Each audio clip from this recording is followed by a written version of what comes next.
नमस्कार प्रिय विद्यार्थियों, आप सभी का स्वागत है BLG के यूट्यूब चैनल पर। साथियों, आज के सेशन में मैं साथियों आज बहुत ही महत्वपूर्ण प्रश्नों के साथ आज की प्रश्नोत्तरी लेकर आया हूं, जो आपके BSTC LDC सेट के एग्जाम में रामबाण साबित होगी। साथियों, इस प्रश्नोत्तरी की शुरू करने से पूर्व आप यदि चैनल पर नए हो तो एक बार सब्सक्राइब जरूर कर लें, ताकि आने वाली वीडियो की नोटिफिकेशन आपके पास पहुँचती रहे। तो चलिए पहले प्रश्न से अपने प्रश्नों की शुरुआत करते हैं। पहला प्रश्न है, आदिवासियों का हरिद्वार किसे कहा जाता है? जी हाँ, आदिवासियों का हरिद्वार साथियों वेरी वेरी इंपॉर्टेंट क्वेश्चन है। मैं साथियों वही क्वेश्चन लाता हूँ जो प्रीवियस ईयर एग्जाम में पूछे गए हैं या भविष्य में पूछे जाने की संभावना होती है।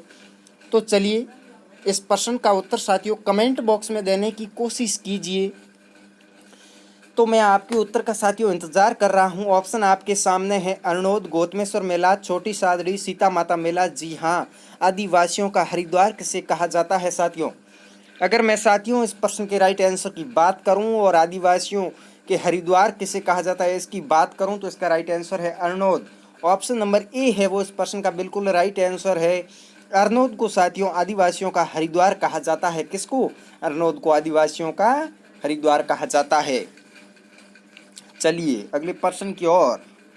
ये रहा अगला प्रश्न भाई, राजस्थान का सबसे ऊंचा बांध कौन सा है? जी हाँ, वेरी वेरी इंपॉर्टेंट क्वेश्चन साथियों। राजस्थान का सबसे ऊंचा बांध कौन सा है? जाखम बांध, माही बजाज सागर बांध, राणा प्रताप सागर बांध, कोटा बैराज बांध। साथियों आप इस प्रश्नोत्तरी को पूरी देखिए, आपको 100% फायदा मिलेगा। तो इस प्रश्न का साथियों उत्तर देने की कोशिश कीजिए। आपका अपना प्लेटफॉर्म है, घबराने की कोई ज़रूरत नहीं है। और आपके मन में कोई भी क्वेश्चन है तो आप पूछ सकते हो साथियों। बताएं भाई, राजस्थान का सबसे ऊंचा बांध कौन सा है? जाखम बांध, माही बजाज सागर बांध, राणा प्रताप सागर बांध या कोटा बैराज? तो मैं साथियों इस प्रश्न के राइट आंसर की बात करूं और राजस्थान के सबसे ऊंचे बांध की बात करूं, तो इसका राइट आंसर है जाखम बांध। ऑप्शन नंबर ए है वो इस प्रश्न का बिल्कुल राइट आंसर है, जाखम बांध। इसकी ऊंचाई कितनी है साथियों? इसकी ऊंचाई है 81 मीटर, जो राजस्थान का सबसे ऊंचा बांध है। चलिए अगले प्रश्न की ओर। अगला प्रश्न ये रहा अपनी स्क्रीन पर। थोड़ा मैं इसको छोटा कर लेता हूँ। केला देवी अभ्यारण्य किसके लिए प्रसिद्ध है साथियों? आपको बताना है केला देवी अभ्यारण्य है वो किसके लिए प्रसिद्ध है। ऑप्शन है साथियों, सागवान, सफ़ेद चंदन, धोक वन, लाल चंदन। बताएं साथियों इस प्रश्न का राइट आंसर। अगर मैं साथियों इस प्रश्न के राइट आंसर की बात करूं और केला देवी अभ्यारण्य किसके लिए प्रसिद्ध है इसकी बात करूं, तो इसका राइट आंसर है धोक वन। ऑप्शन नंबर सी है वो इस प्रश्न का बिल्कुल राइट आंसर है। केला देवी अभ्यारण्य है वो धोक वन के लिए प्रसिद्ध है।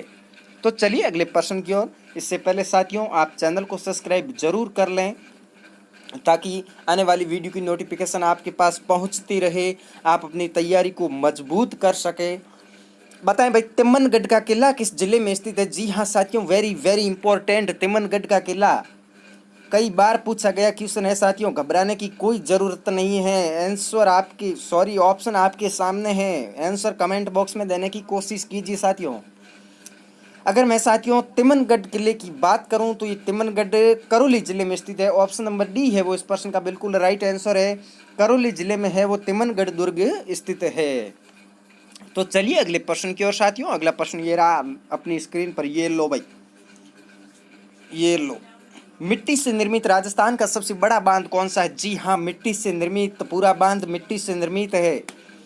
वह राजस्थान का सबसे बड़ा बांध कौन सा है? एक तो मिट्टी से निर्मित है और ऊपर से राजस्थान का सबसे बड़ा बांध है। बताने की कोशिश कीजिए साथियों। ऑप्शन है जवाई बांध, जवार सागर बांध, पांचना बांध या इनमें से कोई नहीं।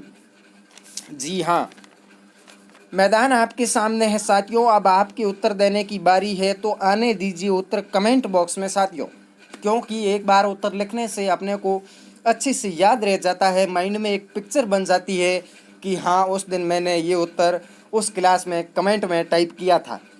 तो एक बार अपने को आराम से याद हो जाए, इसलिए अपने को उत्तर कमेंट बॉक्स में देना है। तो इस प्रश्न के राइट उत्तर देने की कोशिश कीजिए साथियों। अगर मैं इस प्रश्न के राइट आंसर की बात करूं, मिट्टी से निर्मित राजस्थान के सबसे बड़े बांध की बात करूं, तो इसका राइट आंसर है पांचना बांध। ऑप्शन नंबर सी है वो इस प्रश्न का बिल्कुल राइट आंसर है। चलिए अगले प्रश्न की ओर। अगला प्रश्न ये रहा अपनी स्क्रीन पर। ये लो भाई, ग्वालियर दुर्ग की कुंजी किसे कहते हैं? जी हाँ, ग्वालियर दुर्ग की कुंजी किसे कहते हैं, बताएं। मासलपुर दुर्ग, तिमनगढ़ दुर्ग, सपोटरा दुर्ग, मंडरायल दुर्ग। जी हाँ, ग्वालियर दुर्ग की कुंजी किसे कहते हैं? अगर मैं साथियों इस प्रश्न के राइट आंसर की बात करूं तो इसका राइट आंसर है मंडरायल दुर्ग। ऑप्शन नंबर डी है वो इस प्रश्न का बिल्कुल राइट आंसर है। मंडरायल दुर्ग को ग्वालियर दुर्ग की कुंजी कहा जाता है। चलिए अगले प्रश्न की ओर। अगला प्रश्न ये रहा अपनी स्क्रीन पर। राजस्थान का वृंदावन किसे कहते हैं? जी हाँ, राजस्थान का वृंदावन। एक बार बोल के तो देखिए कि राजस्थान का वृंदावन किसे कहते हैं। ऑप्शन है कोटा, बूंदी, धौलपुर, करौली। अब आपकी बारी है उत्तर कमेंट बॉक्स में देने की साथियों। अगर मैं इस प्रश्न के साथियों राइट आंसर की बात करूं तो इसका राइट आंसर है करौली। करौली को राजस्थान का वृंदावन कहा जाता है। जी हाँ, करौली को राजस्थान का वृंदावन कहा जाता है। चलिए अगले प्रश्न की ओर। अगला प्रश्न ये रहा अपनी स्क्रीन पर। तलवाड़ा झील किस नदी के मुहाने पर अवस्थित है? जी हाँ, तलवाड़ा झील आपको बतानी है भाई किस नदी के मुहाने पर स्थित है। ऑप्शन है आपके सामने, घग्गर नदी, गंभीर नदी, काली सिंध नदी, गंभीरी नदी। जी हाँ, तलवाड़ा झील किस नदी के मुहाने पर स्थित है? अगर मैं साथियों इस प्रश्न के राइट आंसर की बात करूं और तलवाड़ा झील की बात करूं तो ये घग्गर नदी के तट पर स्थित है, यानी घग्गर नदी के मुहाने पर अवस्थित है साथियों। चलिए अगले प्रश्न की ओर। अगला प्रश्न ये रहा अपनी स्क्रीन पर। ये लो, राजस्थान का सबसे प्राचीन दुर्ग कौन सा है? जी हाँ, राजस्थान का सबसे प्राचीन दुर्ग आपको बताना है। राजस्थान का सबसे प्राचीन दुर्ग कौन सा है? ऑप्शन आपके सामने है साथियों, जूनागढ़, भटनेर, तारागढ़, अनूपगढ़। आने दीजिए साथियों उत्तर कमेंट बॉक्स में। घबराने की कोई ज़रूरत नहीं है साथियों, आपका अपना प्लेटफॉर्म है, आप पूछ सकते हो, उत्तर दे सकते हो। अगर मैं साथियों राजस्थान के सबसे प्राचीन दुर्ग की बात करूं तो इसका राइट आंसर है भटनेर दुर्ग। क्या भाई, भटनेर दुर्ग? भटनेर दुर्ग कहाँ है? तो हनुमानगढ़ जिले में है भाई। चलिए अगले प्रश्न की ओर। अगला प्रश्न ये रहा अपनी स्क्रीन पर। किस सभ्यता स्थल से गुरु शिष्य की मूर्ति मिली है? जी हाँ, वेरी वेरी साथियों इंपॉर्टेंट क्वेश्चन है, आप स्क्रीनशॉट लेकर रख लीजिए, यहाँ अच्छे से याद कर लीजिए। बताना है भाई किस सभ्यता स्थल से गुरु शिष्य की मूर्ति मिली है। ऑप्शन है रंग महल, पीलीबंगा, कालीबंगा, उपरोक्त सभी। ऑप्शन आपके सामने है साथियों, अब आप उत्तर देने की कोशिश कीजिए। अगर मैं साथियों गुरु शिष्य की मूर्ति मिली की बात करूं तो इसका राइट आंसर है कालीबंगा। ऑप्शन नंबर सी है वो इस प्रश्न का बिल्कुल राइट आंसर है साथियों। कालीबंगा सभ्यता स्थल से गुरु शिष्य की मूर्ति मिली है। चलिए अगले प्रश्न की ओर। अगला प्रश्न ये रहा अपने स्क्रीन पर। ये लो भाई, सिद्धमुख नहर परियोजना किसके सहयोग से चलाई जा रही है? सिद्धमुख नहर परियोजना किसके सहयोग से चलाई जा रही है साथियों? वेरी वेरी इंपॉर्टेंट क्वेश्चन, आप स्टार मार्क लगा लीजिएगा। आने दीजिए साथियों, सिद्धमुख नहर परियोजना किसके सहयोग से चलाई जा रही है? इस प्रश्न का उत्तर कमेंट बॉक्स में। ऑप्शन है अमेरिका, यूरोपीय आर्थिक समुदाय, जर्मनी, संयुक्त अरब अमीरात। जी हाँ, अगर मैं साथियों सिद्धमुख नहर परियोजना किसके सहयोग से चलाई जा रही है इसकी बात करूं तो इसका राइट आंसर है यूरोपीय आर्थिक समुदाय, यानी ऑप्शन नंबर बी है वो इस प्रश्न का बिल्कुल राइट आंसर है साथियों। तो चलिए अगले प्रश्न की ओर। अगला प्रश्न ये रहा अपनी स्क्रीन पर। घग्गर नदी के किनारों को क्या कहा जाता है? जी हाँ, वेरी वेरी इंपॉर्टेंट। घग्गर नदी के किनारों को क्या कहा जाता है? ऑप्शन है रेला, नेहड़, नाली या पाठ, कांकने या मसूरदी। जी हाँ, आने दीजिए साथियों उत्तर इस प्रश्न का कमेंट बॉक्स में। अगर मैं साथियों इस प्रश्न की राइट आंसर की बात करूं तो इसका राइट आंसर है नाली या पाठ। घग्गर नदी के किनारों को नाली या पाठ कहा जाता है। चलिए अगले प्रश्न की ओर साथियों। अगला प्रश्न ये रहा, तैमूर लंग के आक्रमण के समय भटनेर का शासक कौन था? जी हाँ, तैमूर लंग के आक्रमण के समय भटनेर का शासक कौन था?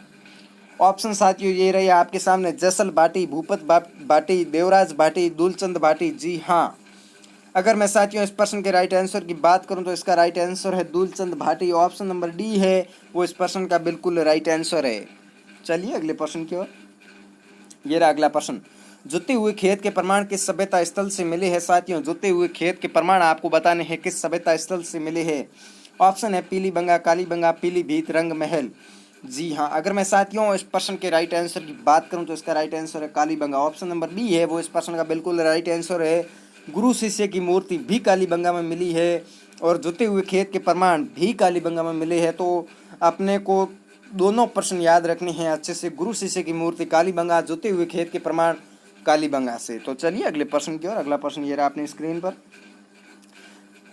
प्राचीन काल में हनुमानगढ़ को क्या कहा जाता था? जी हाँ, प्राचीन काल में हनुमानगढ़ को क्या कहा जाता था? ऑप्शन साथियों 3 ही टाइप हो पाए, चौथा ऑप्शन नहीं है। अपना उत्तर इन 3 ऑप्शनों से है आपको बताना है। प्राचीन काल में हनुमानगढ़ को क्या कहा जाता था? भटनेर, कोठी, मेवात। अगर मैं साथियों इस प्रश्न के राइट आंसर की बात करूं तो इसका राइट आंसर है भटनेर। प्राचीन काल में हनुमानगढ़ को भटनेर के नाम से जाना जाता था। तो साथियों आप सभी का धन्यवाद। आप सभी ने सेशन को बहुत अच्छे से देखा, और चैनल पर नए हो तो एक बार सब्सक्राइब जरूर कर लें, वीडियो को लाइक शेयर भी कर दें। All the best. मिलते हैं नेक्स्ट सेशन में इससे भी बेहतरीन प्रश्नोत्तरी के साथ। खुश रहिए, मस्त रहिए, हंसते रहिए।